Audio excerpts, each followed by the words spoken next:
Hey everyone, Welcome. welcome back. We are on for another session, the Seed to Harvest Summit. I don't know if you noticed, but we're actually like moving from seed towards harvest Yeah. in the whole summit itself. So starting with like soil mixes, and then we went on to pests and diseases, and now caring for the garden. And so we're going to be jumping in soon. We are joined with Jill McSheehy, and she's going to be joining us on stage here very shortly. Just before we get there, though, quick little welcome to any of you that this is your first session, because I know that we have people that are joining like as we're going through the summit. So if this is your first session with us, we want to give you a huge welcome. And what's going to happen is we're going to do a little sponsor spotlight. Jill's going to come on, share a awesome presentation with us about trellising and raised bed gardening. And then we are going to have a Q&A at the end and a wrap up. So that's how it goes. And so let's do a quick shout out to our sponsor today, which is Earth Medicine. So this is a product that we met the inventor. Right. That's how we learned about it. We met the inventor at a conference, Acres USA conference, and he has taken cow manure, gone through the regular composting process, but then taken it through another process that boosts the microbial life and ends up like naturally pelletizing it into like this hard pelleted form that is just filled with what I was just going to say like inert, but it's like when the microbes become like locked in time, basically. Like they're dormant. Thank you. Dormant. So they are there, and you just water it and put it in your garden, and it explodes the microbial life and helps to unlock nutrients in your to make them available to your crops. So we're going to play a short video from them. They have a special, if you missed last session, that was their session, and they did a great job. You actually could go out and see his production there. And they've got a special for all of you during the summit. There's a link down below on this page. So I'm going to go ahead and play a short video from them, and we'll be right back. Healthy gardens start with healthy soil. Most soils already contain nutrients, but it's just trapped and unavailable to the plant. That's where Earth Medicine comes in. Earth Medicine is an all-natural organic microbial fertilizer designed to bring your soil back to life. Our proprietary process results in a product that is shelf-stable living biology. When this living biology is added into the soil, it accesses that trapped nutrients, improves your soil structure, and will increase root density. Whether you're growing vegetables, fruit trees, or maintaining flower beds, Earth Medicine is an all-in-one solution to your gardening needs. Instead of adding multiple products to address multiple needs within the soil, Earth Medicine has a full spectrum of biological support that will address your garden's need. This is all in one easy-to-use application. By feeding the soil biology, Earth Medicine helps the plants access what they actually need, resulting in healthier growth, more productivity, and more resilient plants throughout the growing season. You want better results in your garden? Start with where it matters, the soil.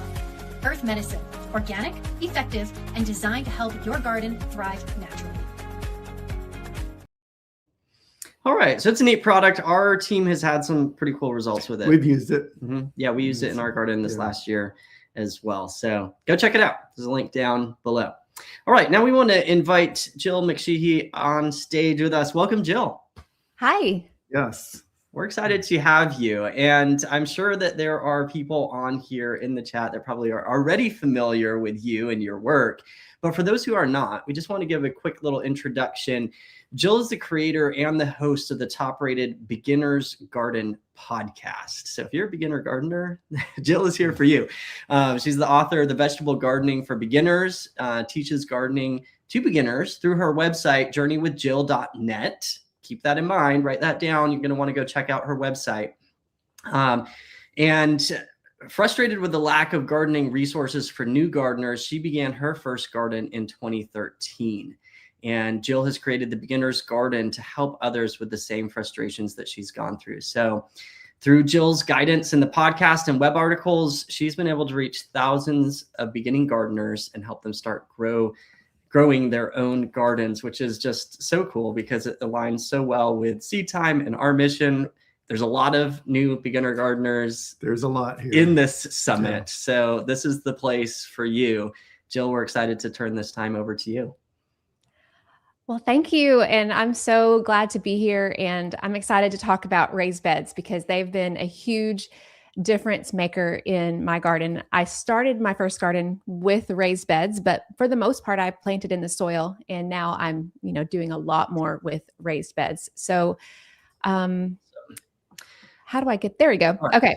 I'm going to pull up your slides here. We'll drop backstage for those of you in the chat. We'll be keeping an eye on your questions. So we'll be back for the Q&A at the end, but Jill, the time is yours. We'll see you. Well, thank you. Okay. So a lot of people do know about raised beds, and especially home gardeners. They know that raised beds are very good if you have a small space and you don't have to worry about pathways because you can put more crops in there. And there's just lots of different benefits to raised beds, especially when it comes to also to managing the bed itself being elevated. It's easier to work. It's just there's a lot of benefits to it. But one benefit that I don't know that people fully realize is that you can potentially get bigger harvests from the same amount of space.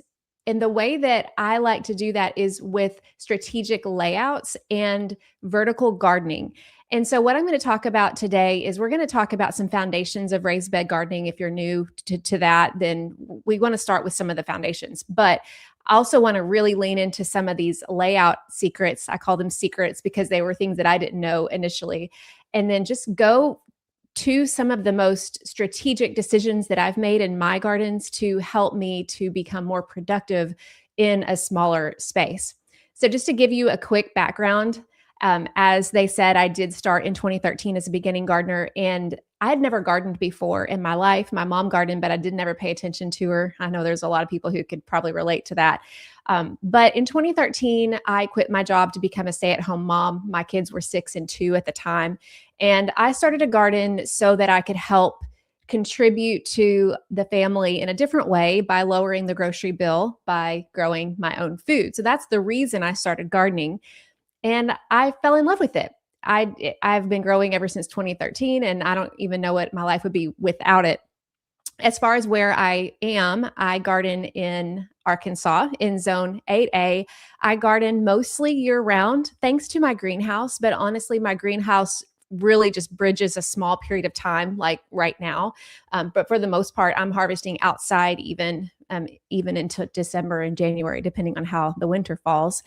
And then I was so passionate, as I mentioned before, about growing my own food, especially just having that beginner's joy, that I wanted to help other people learn how to do it and not have to spend as much time reading and researching and everything that I did initially. So about, I think 9 years ago, I launched the Beginner's Garden podcast, and we're now on our 10th season. And my goal is to help other beginners have this easier on-ramp to grow their own food. And what I found is that a lot of times that on-ramp does include raised beds. But as I mentioned before, raised beds isn't the only way that I've gardened. This is a picture of what I call my large garden, and it's the garden that I expanded year after year after year. This was a picture back in 2022. And you can see there are some raised beds within that space, but there's also a lot of ground beds. And what I found was with the more ground bed space that I had, there was more space to maintain, and the workload was so overwhelming, especially when it came to weeding and managing all of that space. And what I found was that I was spending so much more time managing my in-ground space compared to the crops that were growing in the raised beds. And then bring us back to 2023, I ended up having a herniated disc in my back. I hurt it in February that year, pruning blueberry bushes of all things. And I really had an epiphany that I need to scale back. I was able to have that garden, thankfully, thanks to help from my family. But in 2024, I decided to scale back the space. And in doing that, I expanded my raised bed kitchen garden. I'd already had a small kitchen garden, but I moved 3 of my raised beds into that garden. and added some more. And my goal was to be able to continue growing as much food as I could without having to rely as much on that big garden space. And even up until last year, I didn't grow a whole lot in that big garden space. Most of it is now in my raised bed kitchen garden. And what I found by shifting that to raised beds is that it became more efficient. I was able to learn how to plan more strategically to get bigger harvests. And ultimately, it's less work. And I'm going to talk to you more about those benefits in just a minute. But what I want to really hone in on is that we can grow more in less space. And that is important to us, especially if we are limited on space. And the way we do that is by setting up our raised beds in a smart way. We're going to talk about raised bed foundations. If you're brand new to raised beds, we'll talk about how to get started. And then I want to hone in on strategic layout planning, because this is my favorite thing to really hone in on, partly because of trial and error, but also because of trial and success. I've figured out how things work really well by maximizing every square inch. And then also incorporating vertical growing systems. We can grow up more in order to make more room for crops other places within our gardens. And also vertical gardening is just beautiful. So there's that benefit as well. So let's first talk about a smart raised bed setup. And the reason that I start with that is because I've made some mistakes in my raised bed setup, and I've learned how to adjust that. And I want to share with you what some of those mistakes are. But before we get there, this is what I want you to keep in mind, that there are 3 benefits to gardening in raised beds. And I think you're going to see this as we go through this presentation today. But number 1, and this is what I realized right away, is that when you're gardening in raised beds, you have more control over your soil.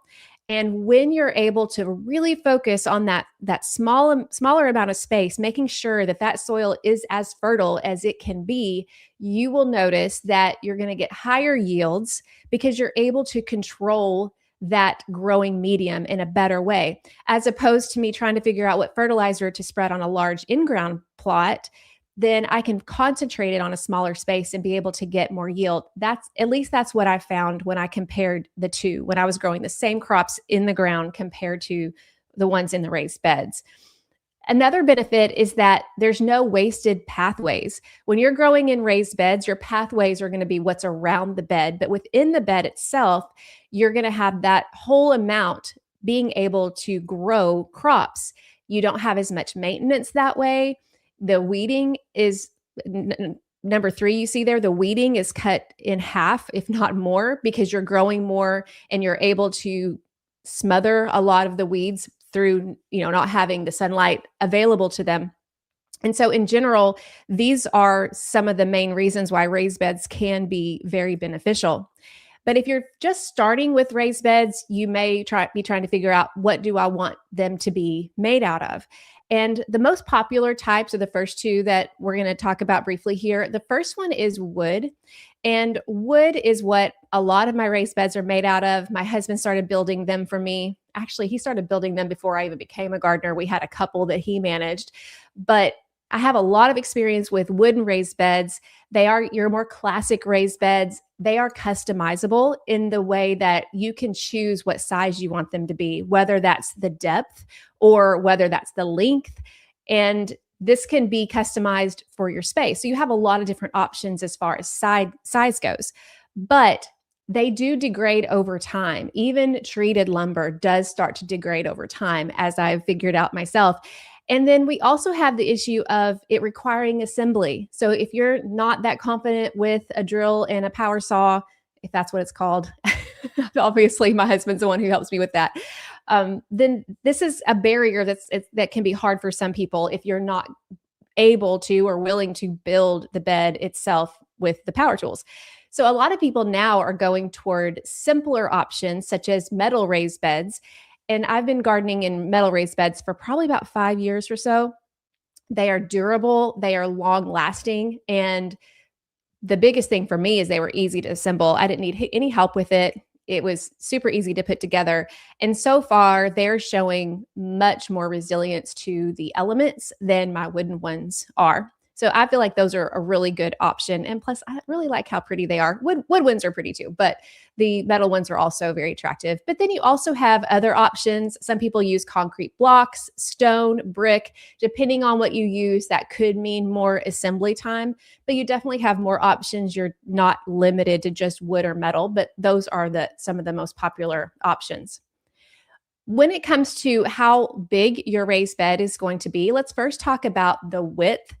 And what I would recommend is that you keep your width about 3 to 4 feet. One of the benefits of raised beds is that you are not walking on the soil, because walking on the soil is going to compact the soil.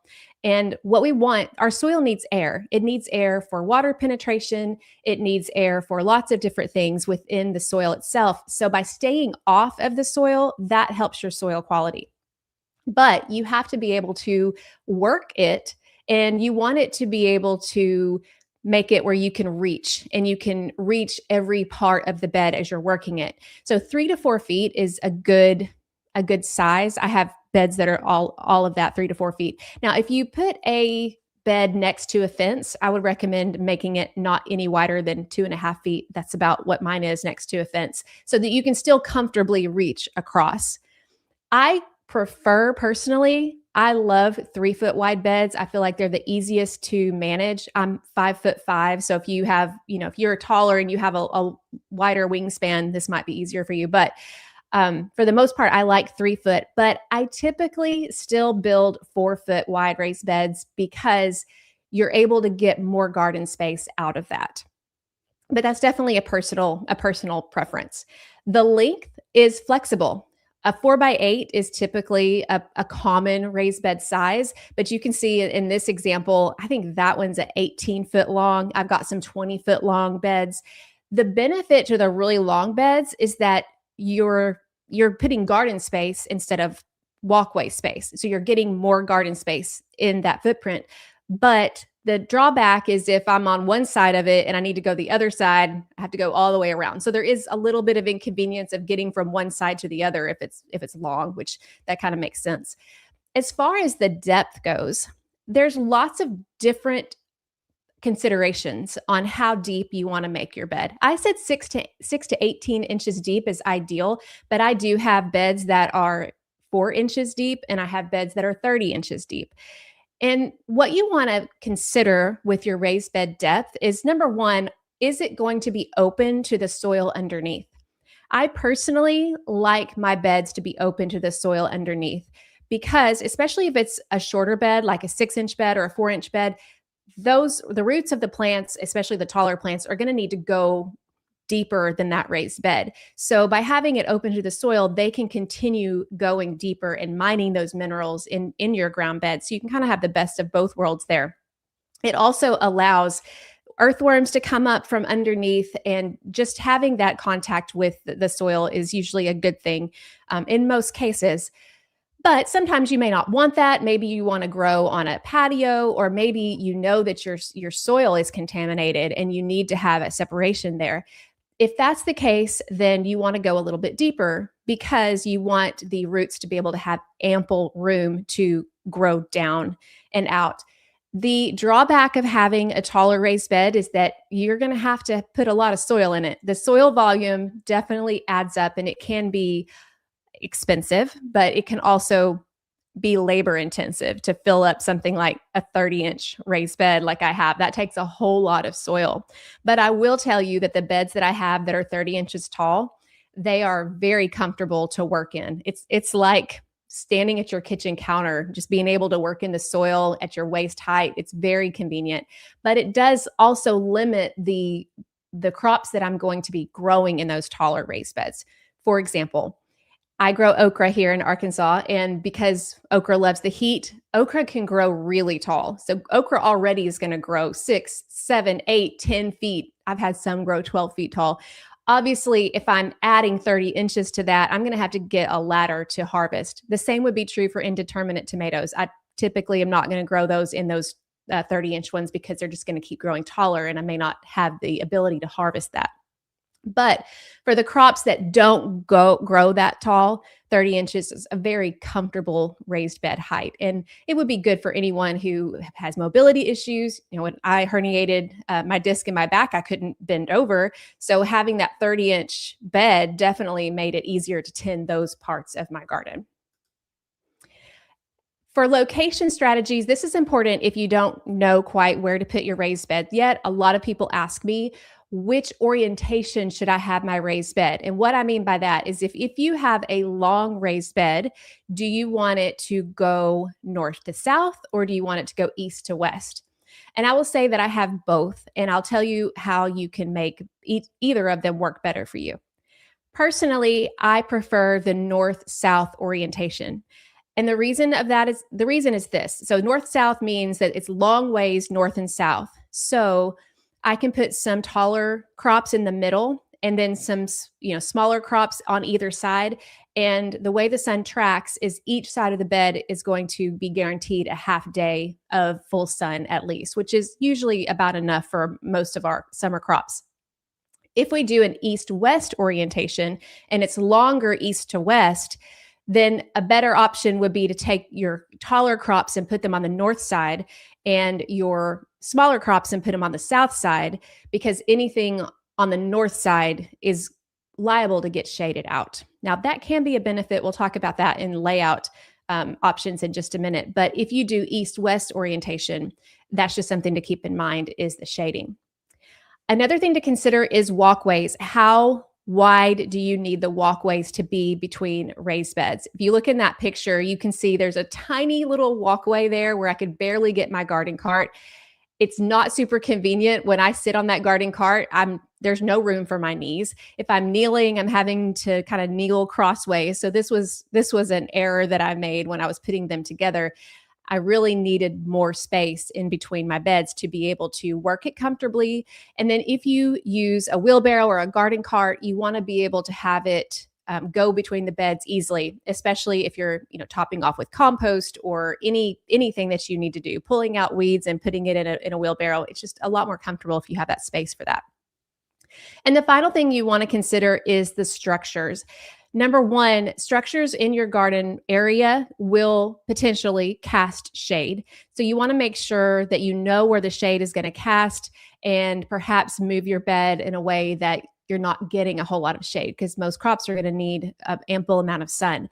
But also consider trees, and not just because trees will cast shade, because they will, but also if you put your raised beds really close to any established mature trees, most likely, and this is what has happened to me a lot, is that in any kind of drought conditions, those trees are going to take up the water first.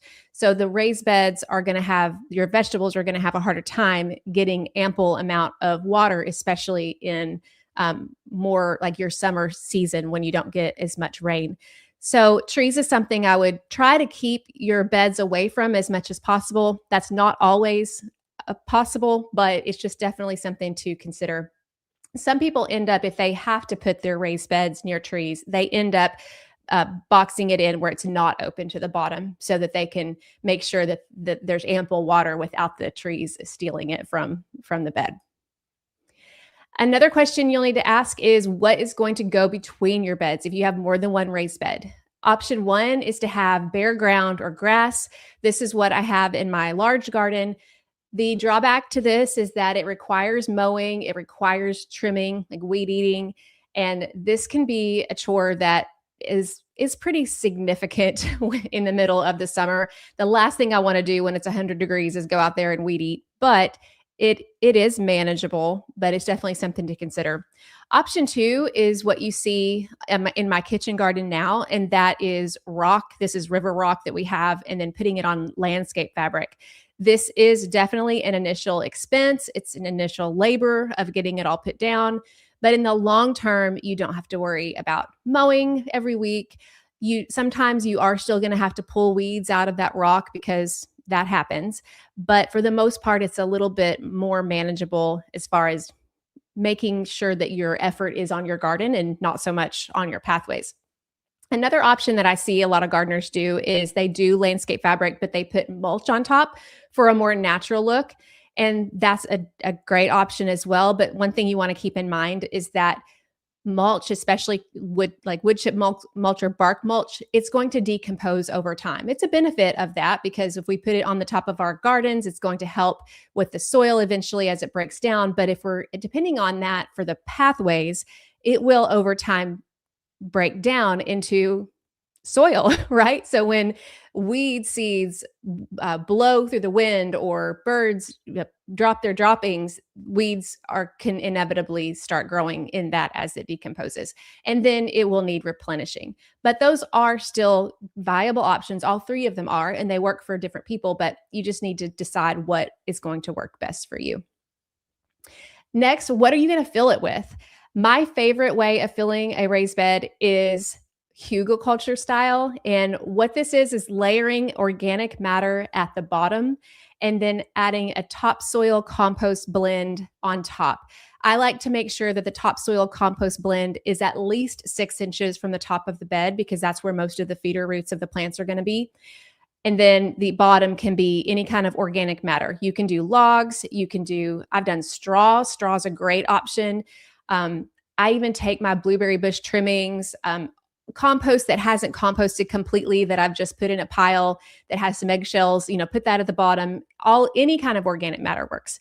The drawback of this, especially the first season, is that anytime you fill the bottom with organic matter, especially if that organic matter is larger, it will break down and the soil will settle considerably. So you need to be prepared to top off with compost often, especially those first year or two. But I find that it's more economical in the long run. You're also getting organic matter and reusing it, especially if it's already on your property.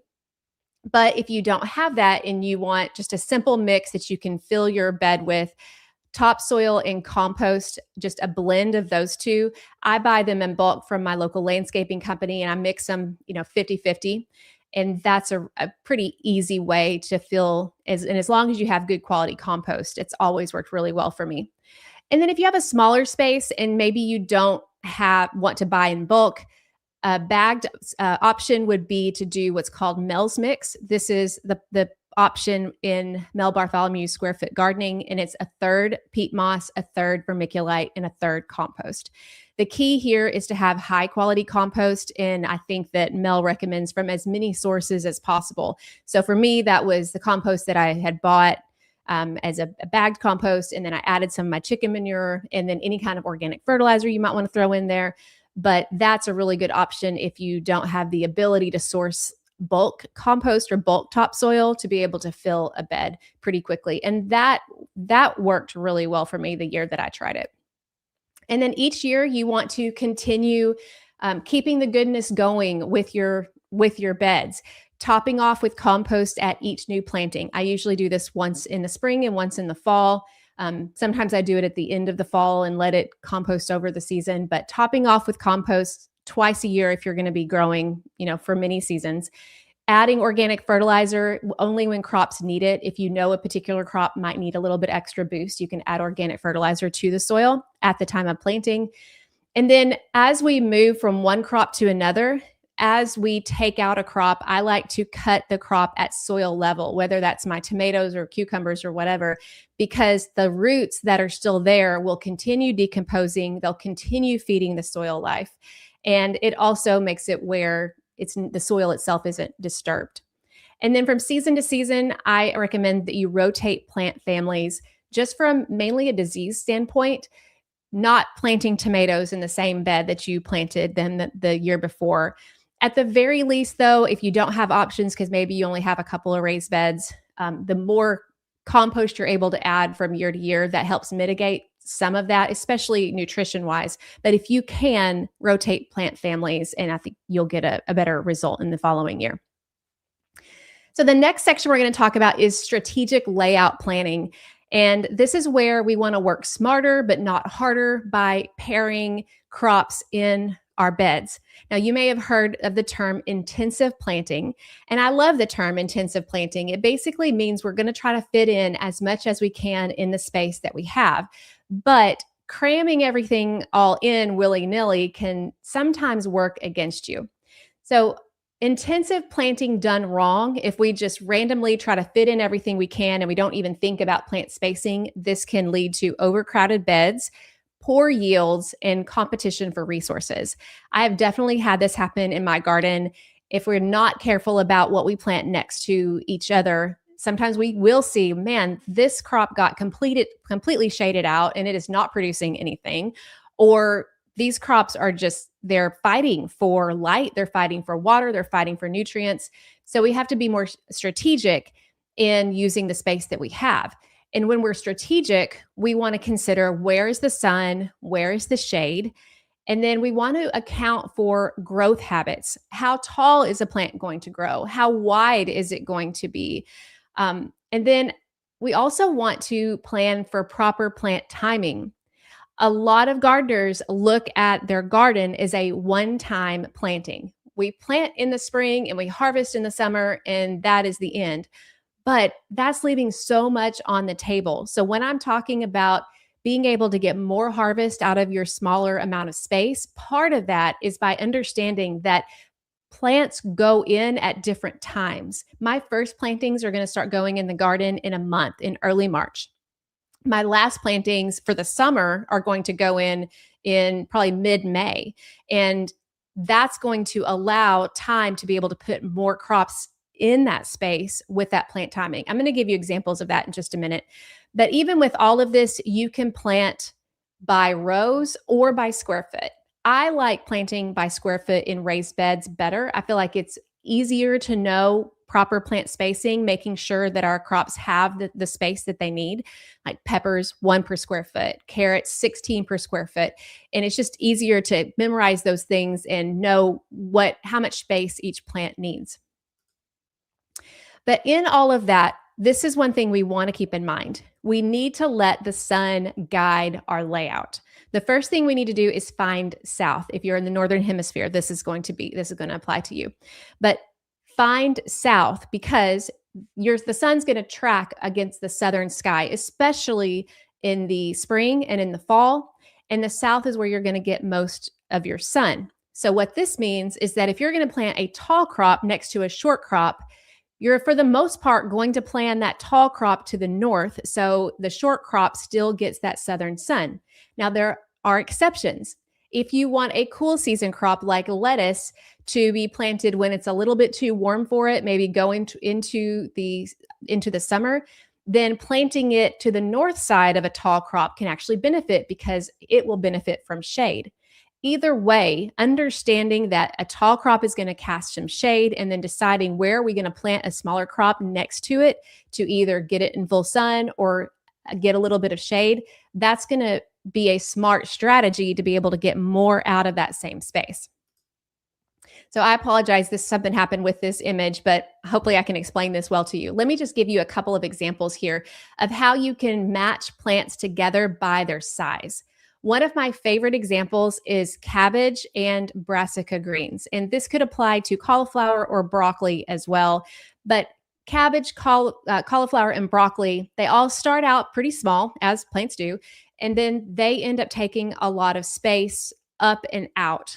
Typically, I want to plant my brassicas about 18 inches apart, if not 24 inches apart, depending on the variety.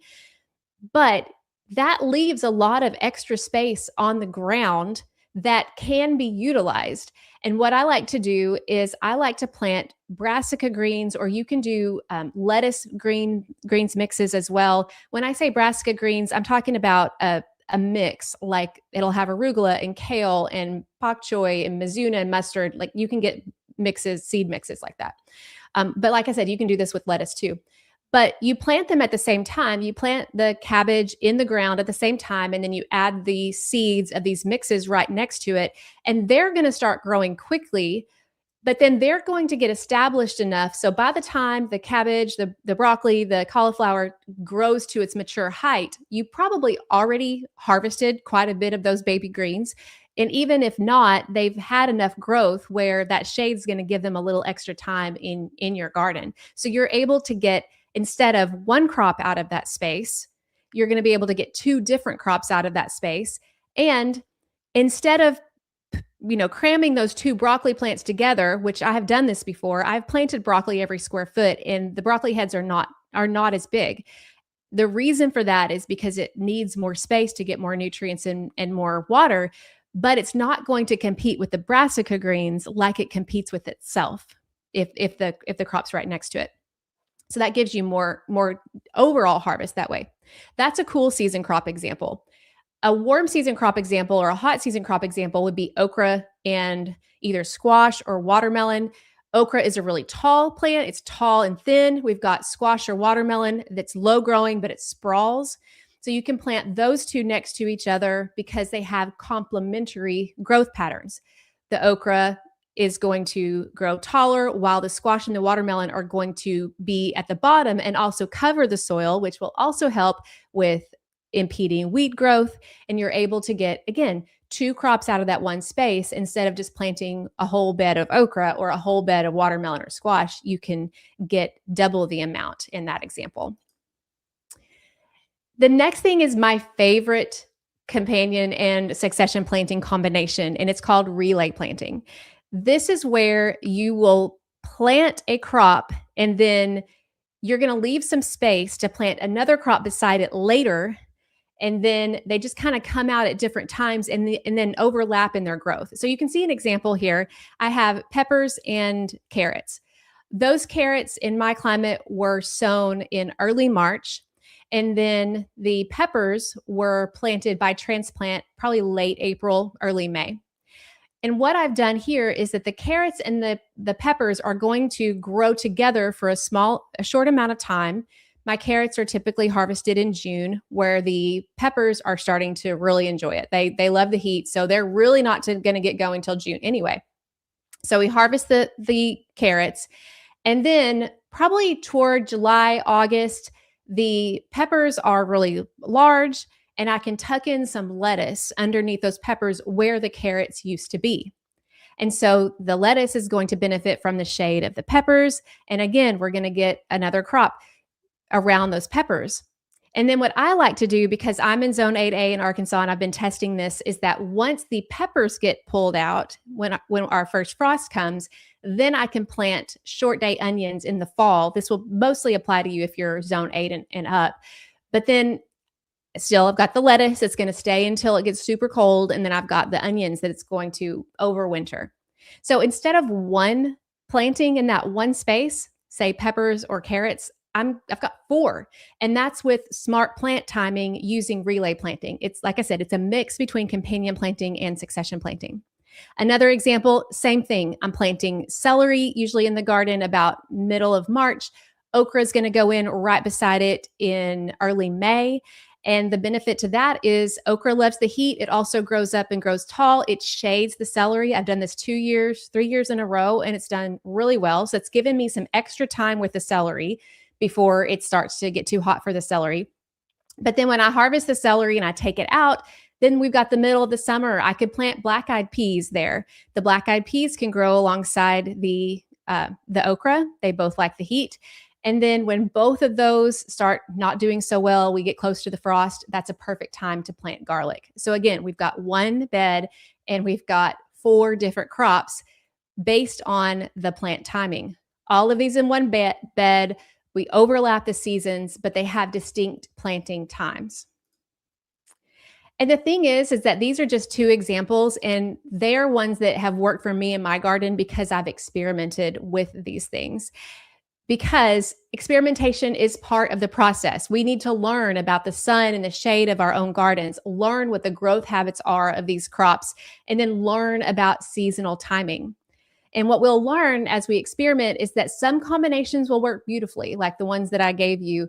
Some won't be as successful. I tried that same method with peppers, but instead of carrots, I did cabbage, because cabbage goes in at the same time as carrots. I did cabbage instead of carrots, and the peppers did not grow well next to the cabbage. So I learned that it's not all about timing. Sometimes it's about like what crop goes well with another one. But experimentation is part of the fun. It's part of the process. And that's how we learn what works best for us in our garden. And that also begs for me to issue this disclaimer. Just because something works really well in my garden, in my climate, doesn't mean it's going to carry over perfectly to yours. So when you experiment with different companions and different successions like that, you can see what works best for you and your climate. And then finally, we have vertical growing systems. And this is where we can utilize trellises to grow up in order to make room for more crops in general. So why should we grow up? Why should we incorporate vertical systems? Number one, like I mentioned, we have more crops in the same footprint. The reason is if I'm planting cucumbers and let's say they take up 6 to 9 inches or so as far as where their stem meets the soil, and it grows up a vertical trellis. Well, you've got all this other room in that bed where you can grow other crops. But if you don't have a vertical trellis and you grow cucumbers, they're going to sprawl all over that bed. And then it's going to be really hard to plant other crops nearby if it's sprawling like that. So growing up is going to enable you to plant more crops. Another thing, and this is something that especially those of us that live in areas that we get really humid during the summer, is that by growing up, we can prevent problems such as diseases that are exacerbated in the humidity. Because when we have crops that are too close together and there's not enough airflow, sometimes that can make disease pressure worse. But if we grow up, then we're going to have more airflow around those leaves. And that's going to help with diseases. This can also help with pest deterrence. Pests don't like being exposed like that. And so you may have less issues or fewer issues with pests here. But even if you do like grow a winter squash and then you see the squash bugs are terrible, it is so much easier for you as a gardener to identify where those squash bugs are, where those squash bugs eggs are, and take care of it when it's at your eye level rather than having to get down on the ground. So that's helpful as a pest deterrent.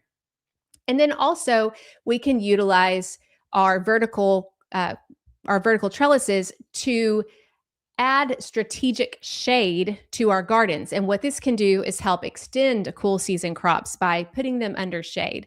And so we can use that shade to our advantage. So here's some examples, and there's lots of examples of vertical supports, but these are the ones that I use regularly in my garden. The first is the arch, and I love it because you can span 2 raised beds with it. You can do this cucumbers, pole beans, vining squash, melons. I've done this with cantaloupes very successfully, and some smaller watermelons. You typically with the melons, you want to get some kind of a hammock for them, but it works out very well. And the thing about the arch spanning between 2 beds is that it only takes about 9 inches of garden space on the edge, and then the rest of that space is available. So if you look at the edge of that arch trellis right now, you can see that particular bed has onions in it. And there's something else that's starting to grow. I think that was pretty early in the season. I can't remember what I had there. I think it was the cantaloupes, but you have all of that extra space for other crops, and then your main crop's going to be growing up. Another thing is the tunnel effect. Not only is it fun, but it also makes it easier to harvest. I absolutely love growing pole beans and cucumbers up these arch trellises because when I go to harvest, all I have to do is just pick from my eye level. And there's just something very rewarding about that, being able to have that. The next option is a very simple, what I call backdrop trellis. And this is where you're going to put a trellis most of the time, well, depending on what direction it is, but you're going to put a flat trellis in your bed. The example that you see right there is on a bed that I have right now as an east-west bed. So if it's going from west to east, which is what you're looking at there, then I put my backdrop trellis toward the back. And the purpose for that is what I grew that year was peas at first, climbing peas, and then eventually I did cucumbers. The next year I did sweet potatoes. You can also do pole beans or tomatoes, anything that grows taller. But I'm going to put them on the north side, which is the back side of that bed. And then you can place smaller crops, and that's a typo on the slide, by the way. But you want to place smaller crops on the south side. because those are going to be able to get the southern sun. But with the exception of summer lettuce, if you want to plant some lettuce greens, you would put that on the north side so that they could get that shade, which I've done that with this particular bed multiple times. But you can still use this trellis in particular on north-south beds as well. The only difference that I would recommend is that you put the main one in the center. And I've done this in my other beds as well with a north-south. I've put the flat trellis in the center, and then I grew pole beans up it. And then on each side, I had a smaller crop. One year I did garlic. So I had garlic on the sides, and then later I planted bush or pole beans in the middle. And then after the garlic came up, I planted other crops after that. But again, that way you have at least half a day of full sun as the sun tracks over that north-south bed. Again, the smaller crops are going to be on both sides instead of just the south side, depending on what orientation you have. And then we have cages that keep crops off the ground. We have traditional tomato cages, which they're labeled tomato cages at the home improvement store, but I would recommend not putting tomatoes in those, at least not your regular tomatoes. Maybe Romas might work and some of your dwarf tomatoes, but for the most part, those tomato cages, the smaller ones, are going to be better for peppers or even squash to get squash leaves up. That's really good to help identify squash bugs, squash vine borers. So those are really good for those smaller crops. But for your indeterminate tomatoes, you want to look for if you do cages, which there's lots of ways to trellis tomatoes, but if you do cages, then the larger ones are going to be better because they're going to obviously be able to support that larger growth of an indeterminate tomato. But I've also had really good success using larger, taller cages for cucumbers and for pole beans. One year I did indeterminate tomatoes inside a large round cage, and then I planted pole beans around it as well. So the pole beans grew on, around the tomatoes, and it worked really well. So you can double duty those as well as you want. And the point is here, when we're using these cages, is that when we lift these crops up as they naturally grow off of the ground, this is perfect to be able to interplant some other crops like lettuce or greens, especially if there's plenty of shade. Lettuce is a great understory crop for tomatoes. Or you can even do bush beans if you underneath it. So being careful about where the shade is, obviously, because they need some sun. But you still get some extra space that way by keeping these crops off the ground. So, but what you can do here is you can mix and match systems. As you can see, I use all of them. You can use arches to span beds. You can use flat panels for any kind of backdrop support. And then cages are going to be best for individual plants. Use what works well for your space, for your crops. But the goal here is to create more growing space from this existing area by using these vertical elements. And here's what I learned about switching so much of my garden from my in-ground bed to my raised beds. I realized how much more freedom that I got most likely in my life in general. And I felt like it just wasn't limited by so many different things. So before, you might be limited by your land size or limited by your native soil quality. That was definitely the case with me. We have clay, acidic soil, so it was really hard for me to get really good, enriched soil from my ground bed. But that's not a limitation anymore with raised beds. But the biggest limitation, I think, with gardening is me.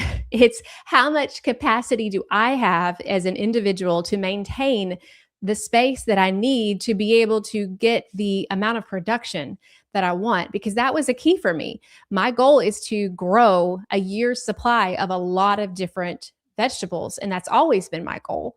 And because that's my goal, I always felt like I had to just add more space. But what I realized is that with using these smart practices with raised beds as a tool, I found that I had less overwhelm because I had less space to tend to. With strategic layouts, I was able to get bigger harvest collectively. And then by using vertical gardening, I was able to use my space more efficiently. But if this is a lot, I gave you a lot of strategies today. So start with wherever makes sense to you. Maybe if you've never done raised bed gardening, begin with one. Figure out how to grow with one. If you've never done vertical gardening, try one. Test different layouts. And don't expect yourself to figure it all out the first season. That's the key, is what I've shared with you is what I have tested over the years. And every year you're going to get smarter. Every year you're going to learn what works or what doesn't in your climate. And adopting a learner's mindset as a gardener is so key to be able to identify what works and what doesn't, and then not beating yourself up if something doesn't work. I hope that this has been helpful for you. Here are some ways if you want more information on some of these tactics that we talked about today. The Beginner's Garden podcast this week, the episode happens to be on companion planting. And companion planting is one of those strategies that is key. I kind of mentioned it with the relay planting, but especially when you're getting more crops out of your same space, companion planting is a big key. So this week's episode helps with that. I also have my book, Vegetable Gardening for Beginners. That's one of the top rated books on Amazon for beginning vegetable gardening. And then for free garden resources, such as I have a free raised bed soil guide that helps guide you to what to fill your raised bed with, but also I have other trellis ideas. We are starting to do crop specific guides. So I've got a guide on how to grow onions. The most recent one is broccoli, cabbage, and cauliflower. All that's free. To grab those, you can go to journeywithjill.net/seedtime, and you can get all of those for free.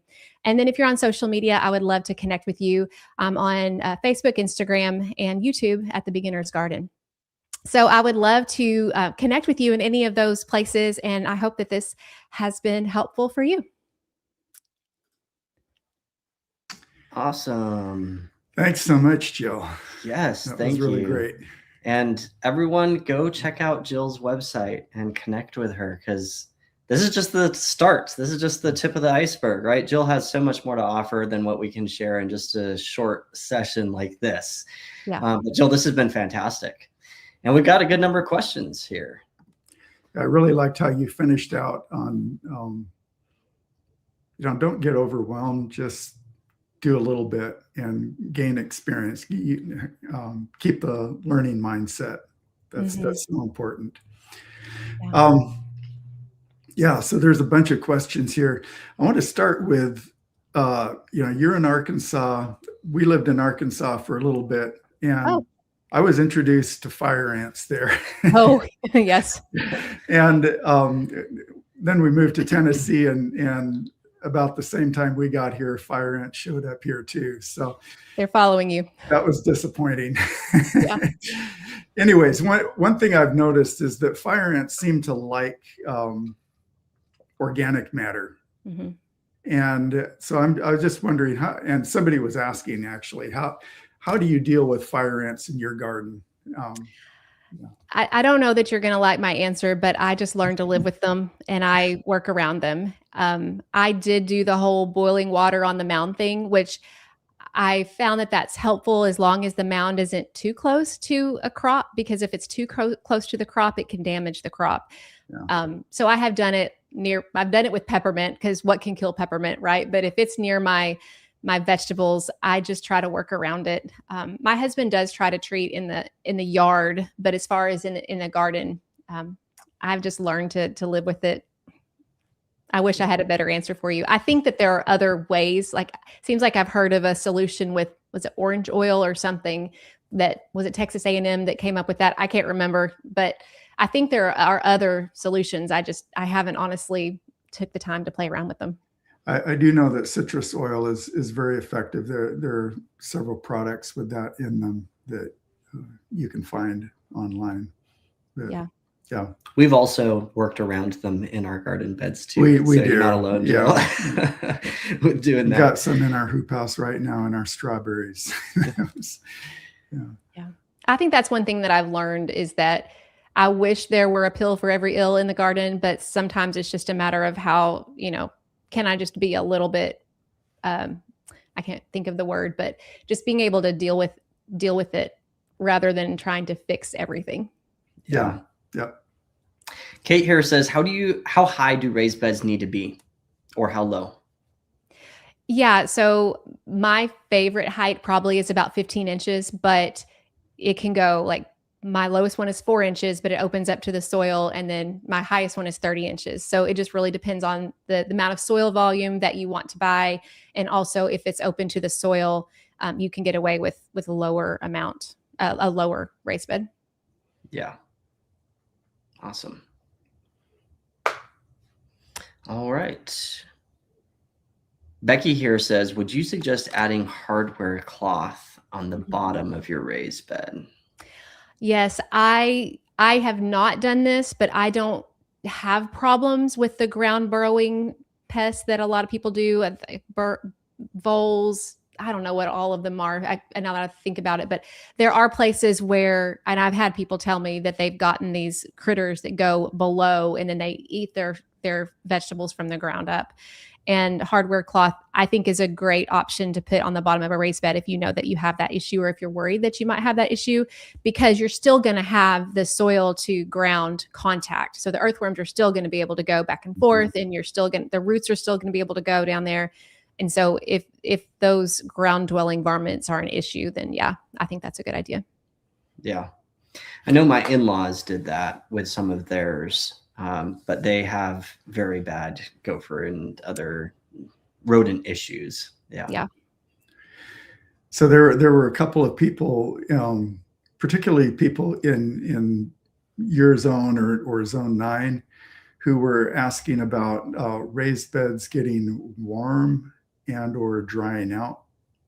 Like the metal ones, especially like the metal ones heating up with the sun. Yeah. I actually did a test one year, and I have a YouTube video on it. I think it was maybe 3 years ago, but I took my soil thermometer and I tested the temperature of the raised bed with metal versus wood versus ground. And there wasn't a significant difference in the middle. I don't know that I tested like right at the edge, but the only difference that I saw was the ground bed that was in a little bit more shade was a little cooler. But I was actually surprised. I expected the metal to heat it up. Now, understand, mine are also galvanized metal beds. They're not the horse trough beds. I feel like those would probably heat up more. And I've had people tell me that. But the galvanized metal, the galvanized steel beds, it didn't show to heat up too much. Yeah. Sounds good. Good. Thank you. We have another one here who says, Leomar says, can you use raised beds on ground that is not level?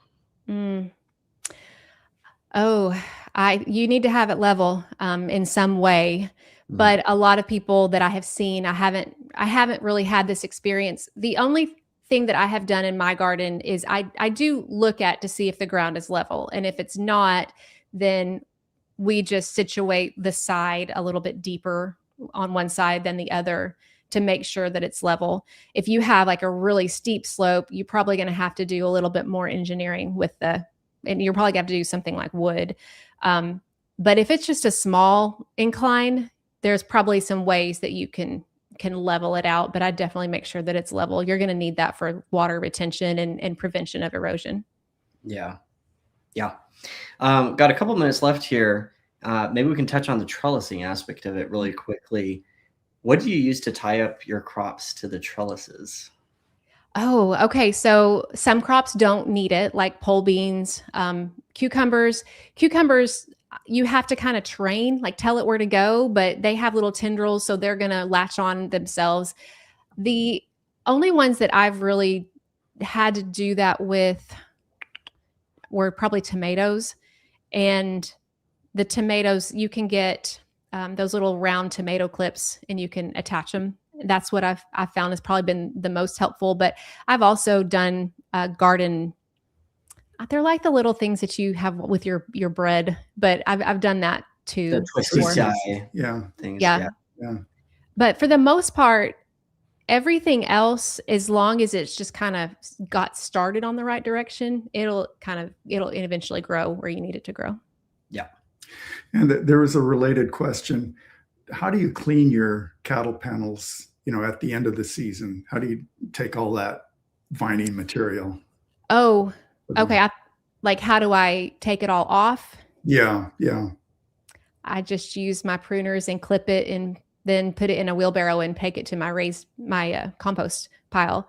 But as far as the panel itself, I don't clean it. I keep it I up. was just taking the vegetation off that once it's done. Yeah, I'll try to do like I said, clip it at the soil level, and then just, it's not easy. Like you're having to take it, and I don't worry about the debris. Like if some of the leaves fall off, that's just organic matter. So the more organic matter I can have, the better. As long as if it's a diseased cucumber, I'm going to try not to do that. But if it's a bean, then hey, more organic matter on the top. Yes, awesome. Well, we are on the hour, but this has been fantastic. If this has been helpful for you, put a note in the chat. Let's give Jill a hand for sharing with us today. It's been great, Jill. There's been a lot of really positive comments in the chat, and everyone make sure to go over like we said, jump over, check out Jill's website, social media. There's great ways that you can connect with her. The summit is just the beginning. Like we said, you can connect with her, and she's got a lot more to share on those platforms as well. Jill, is there anything that you'd like to say as a wrap up? Just last words. Well, just thank you guys so much for being here. I know we're all busy, and for you taking the time to be here, that shows that you are very interested and dedicated to your garden. And I'm excited for you this year. So thank you guys for being here, and thank you guys for hosting me. I love talking about raised beds. So this has been a joy for me. Awesome. Well, it's our privilege. Yeah. Thanks so much. Thank you. All right. Thanks, Jill. We'll see you. All right. All right. Thank you, everyone, for joining us. Really appreciated Jill sharing. That was really great, huh? Raised beds. There's so much that you can do with it. You guys getting lots of tips and tricks for your garden, getting excited. At the end of yesterday, I was getting excited about oh man, I want to do some of these things for my garden this next year. One thing I really like, Paul, is that we have all these different gardeners, and you're hearing repeating similar themes, on principles and what's important to them. Mm-hmm. But at the same time, we're hearing different ways that they approach it. Mm-hmm. I think that's really great. Yes. Because there is no one way that you have to do it. You have to do it. Yeah. That's really important because every context is different and personalities are different too. Exactly. So some people really like the way Nicole Burke does it, and some people that would probably just drive them nuts because too much plants all in one space, and they just want the the rows or something. So yeah, really, really awesome stuff.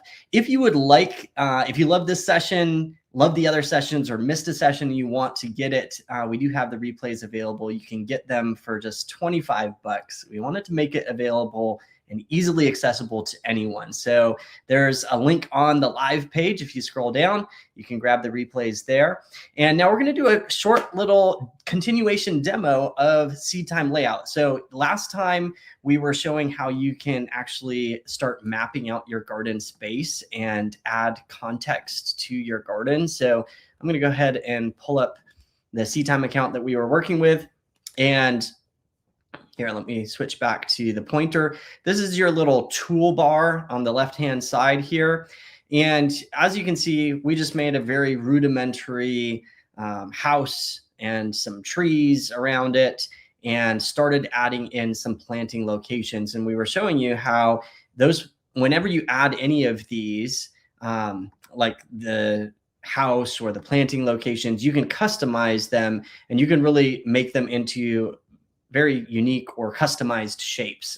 Like this flower bed here, you can make it go in an L around the side. So we wanted to make it very customizable for all of the different sizes and shapes of beds and whatever. But the other thing is that it doesn't have to be like raised beds or flower beds or in-ground beds. You can also, for a planting location, it could be like a container, right? So you could put a circle container, and maybe this is one of those, what are those, like tower wine gardens, barrels or whatever that, cut in half. Or you could build a tower garden. Someone was asking about vertical gardening, and we can touch on that also. But here's the key. Once you have, I'm going to put this back down to a 4x8 raised bed as well. So let's just pretend we have these this is the raised bed session. So we got to use raised beds, right? So once you have your raised beds put into the layout, Next, you're going to come to the crops timeline here. And this is a timeline. It's actually the same calendar that you were adding the crops in earlier. And if you missed the earlier sessions, Seed Time has a whole portion of it that is just dedicated to your calendar. And you can do the same thing. The layout, this tool basically gives you a split view where you can see the calendar as well as your layout together. And you can pretty much do everything in the calendar here that you would in the other place. You can add crops here, so you could come and add in more crops as you're building out your layout. The difference here is that the layout allows you to travel through time. So there's this little green slider bar. And you remember how Jill was just talking about relay planting and starting one crop and then adding another crop in. This is where you can see that visually on a timeline, and you could plan those relay plantings out into your garden beds. So what I like to do here is, number one, the first time you come to the layout, you may have all of the tasks turned on. And I just find that that can be a little bit too much information. So what I like to do is turn off all of the extra tasks. So I'm only viewing when the crop is going to be in the ground. So that means it's going to be between when the crop is direct seeded in the ground and when you can expect to harvest it, right? Or when the crop is transplanted in the ground and when you can expect to harvest it. Then I like to come over, and if I have already set up my garden plan in the calendar of like, okay, this is when I want to plant these crops, I like to come over and sort it by the in-ground date, okay? So here, now my whole calendar is sorted by when these crops are going to grow in the ground, and now I can move forward on a week-by-week basis with this little green slider, which again is like kind of time traveling, and I can choose where those crops are going to be placed in the garden. And to do that, I can come click on the name of the crop on this little sidebar here, and I can drag it down into the layout like this. And I'm going to turn the snap to grid off down here. So now I have carrots, and I can put those carrots and I can adjust the like where in the raised bed. Like maybe I want to have a whole edge of the raised bed with carrots here, a whole end of it with carrots. And so I can adjust it there. If I zoom in close on the carrots, I can see the individual rows for that crop. You can actually come and edit the row spacing and the plant spacing here, whether it's a rectangular or offset pattern, etc.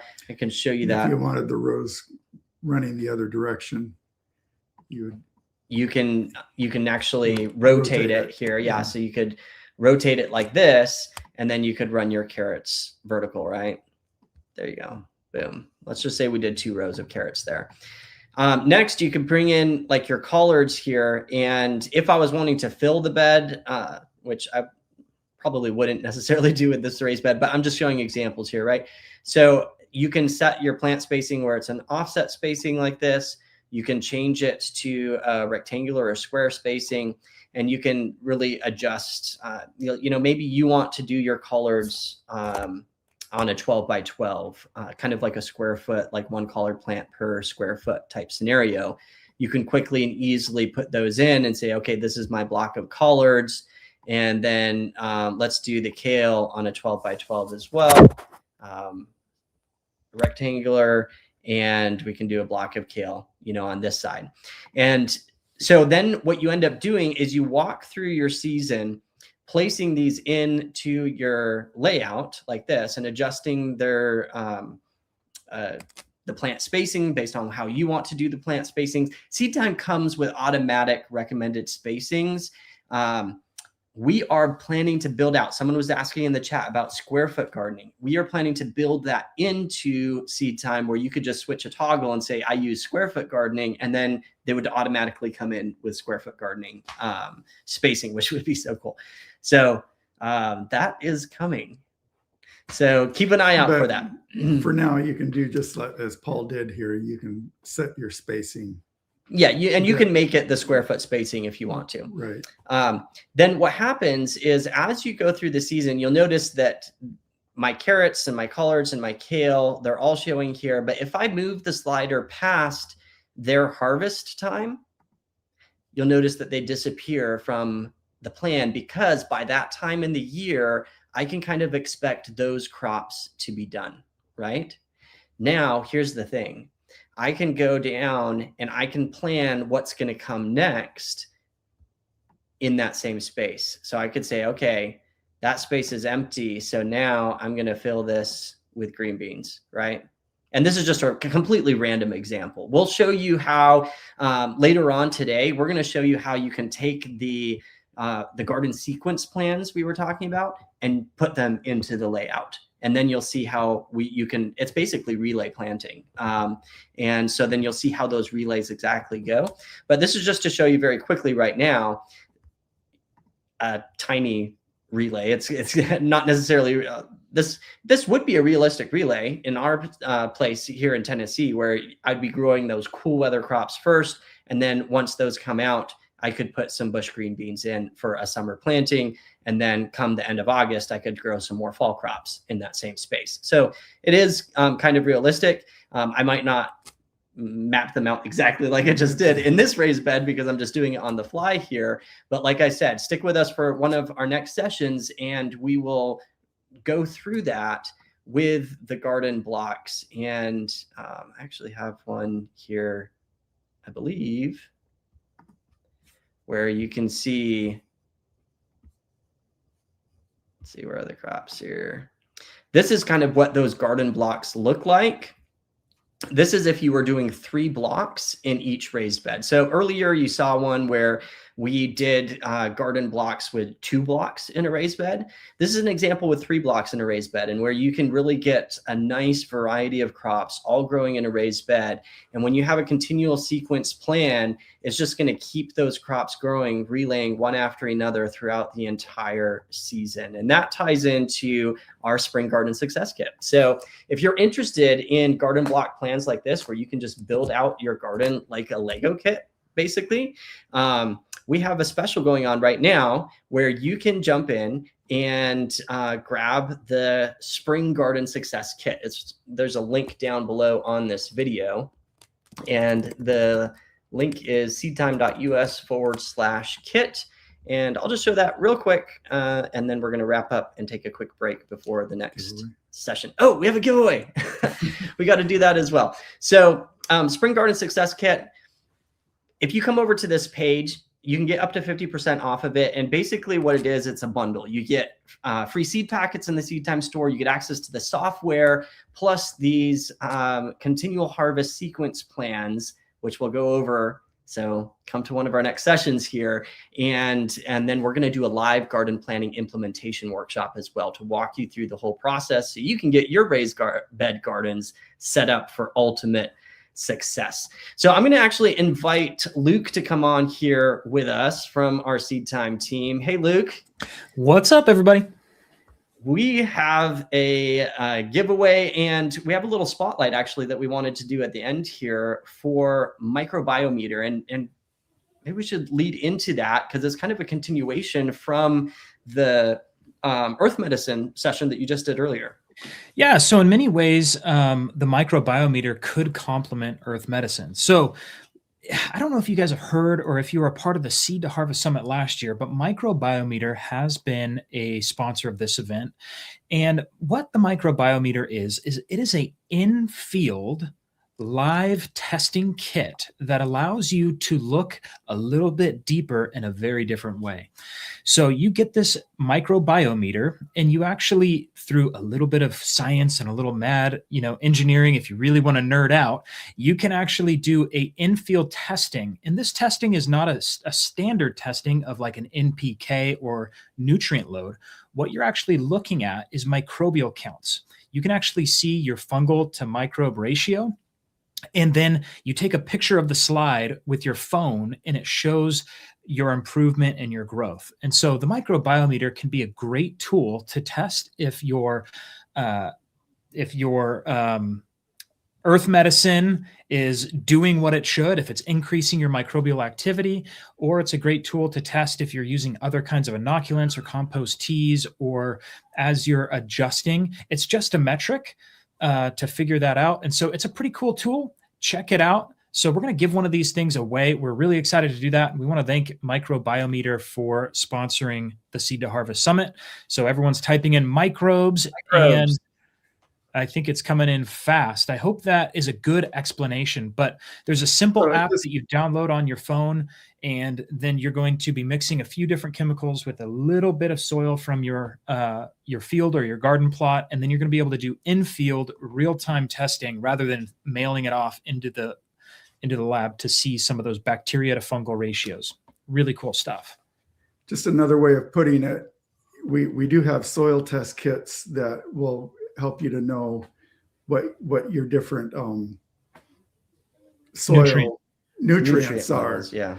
But this is a soil test kit that lets you know what the soil life is, at least the rough quantity of soil life, both microbes and fungi. Do we have that short little video, Luke, that we could play for people? We sure do. Let's go ahead and play. I got it here. I believe it's this one. I hope it's the right one here. Whether growing food or flowers, gardeners are looking for innovative tools to assist them at achieving the best output for their backyard spaces. Monitoring life in the soil is one way gardeners can assess which growing practices are having the greatest impact. Microbiometer is a DIY test that allows you to track the biology in your soil with real-time data. From the ease of your home, you can quickly measure your soil's microbial biomass and fungal to bacterial ratio. All you need is our test kit, a smartphone, and 20 minutes. Test the soil before applying compost or other input, and again 3 to 4 weeks later to see how effective your amendment is at building the biology in your soil. Microbiometer is easy to perform, and with a cost of less than $10 a test, it's an affordable option for home gardeners. Please use coupon code SEEDTIME20 at checkout for 20% off your first order.